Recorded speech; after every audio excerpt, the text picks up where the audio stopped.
Masih di channel Ani Suryani di Akuntansi Keuangan Menengah 2. Kali ini kita bahas tentang dilutive securities.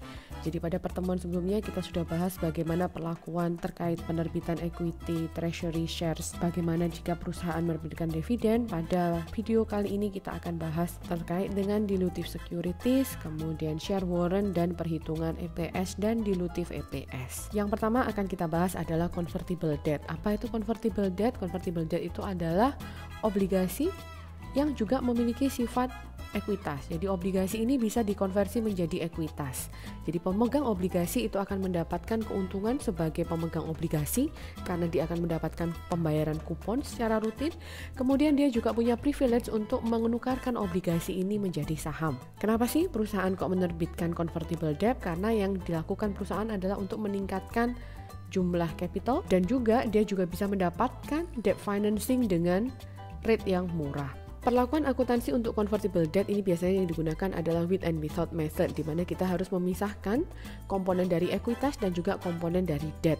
Ya, jadi equity komponennya itu merupakan fair value dari convertible debt dikurangi dengan fair value dari liability komponen. Pertama kita tentukan dulu berapakah fair value convertible debt-nya. Kita tentukan berapakah present value dari liability, sama seperti perhitungan obligasi. Dan yang ketiga kita menentukan berapakah yang dimasukkan sebagai equity komponen. Kita langsung masuk ke ilustrasi 1, di mana ada perusahaan namanya Roche Group yang dia menerbitkan 2000 convertible debt pada awal tahun 2019. Umur obligasi ini 4 tahun, kuponnya adalah 6%, diterbitkan sesuai dengan nilai pariknya $1.000 per bond. Pembayaran kupon itu dilakukan pada tanggal 31 Desember, kemudian salah satu fitur dari bond ini adalah bisa dikonversi menjadi 250 ordinary share dengan fair value €1. Pada saat penerbitan, market interest rate-nya untuk debt yang serupa itu adalah 9%. Maka yang pertama kita harus menghitung berapakah present value dari obligasi. Jadi kita tahu prinsipalnya adalah 2 juta, maka kita present value kan hasilnya adalah 1.416 sekian. Interestnya atau kuponnya kita present value anuitaskan, jumlahnya adalah 388 sekian. Maka present value dari liability ini adalah 1.800.000.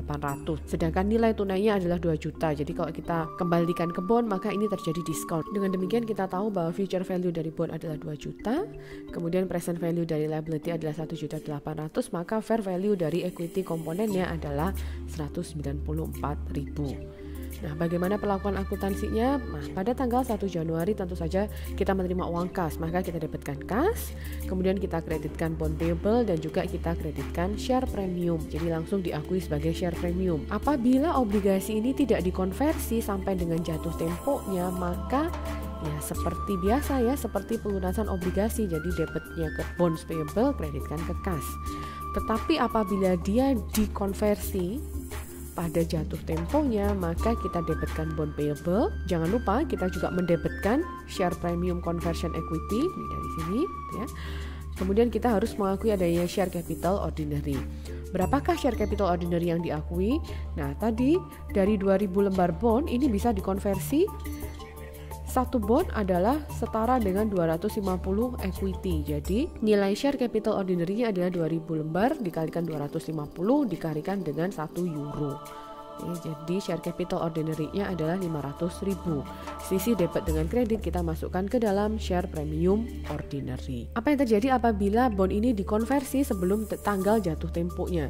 Nah, apabila dikonversi sebelum tanggal jatuh tempo, maka kita harus menghitung berapakah carrying amount dari bond. Yang kita debitkan di sini ini adalah carrying amount dari bond. Tentu Anda masih ingat karena di video sebelumnya pernah kita bahas bagaimana cara menghitung amortisasi dari obligasi. Jadi kita tahu pada tanggal 1 Januari carrying amount dari bond ini adalah 1.805.626.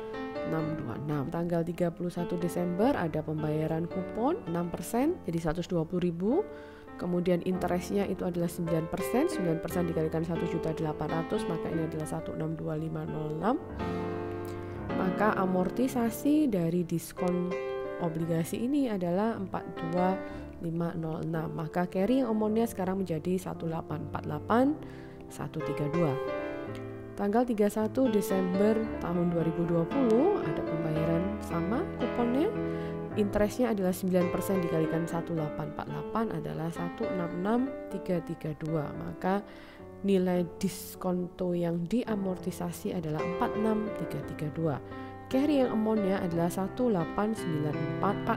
Nah, maka nilai inilah yang kita debitkan ke bond payable. Jadi bond payable-nya debitkan senilai 1894. Share premium kita ambilkan dari pencatatan di tanggal penerbitan convertible debt ini.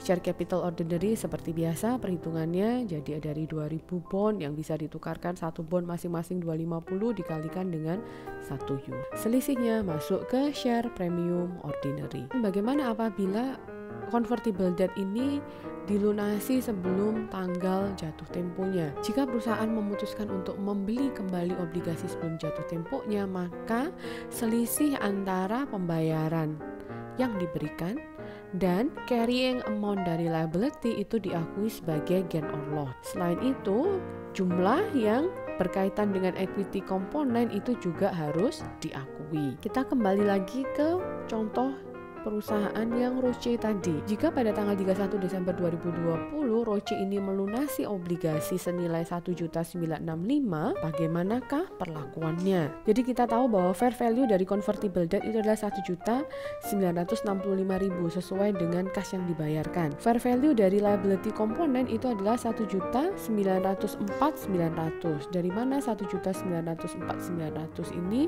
ini berasal dari fair value liability komponen yang sudah diketahui. Maka fair value dari equity-nya itu adalah 60.100. Itu dari sisi convertible debt-nya. Kita juga harus melihat perbandingan antara present value liability pada saat dihentikan dan juga carrying amount-nya.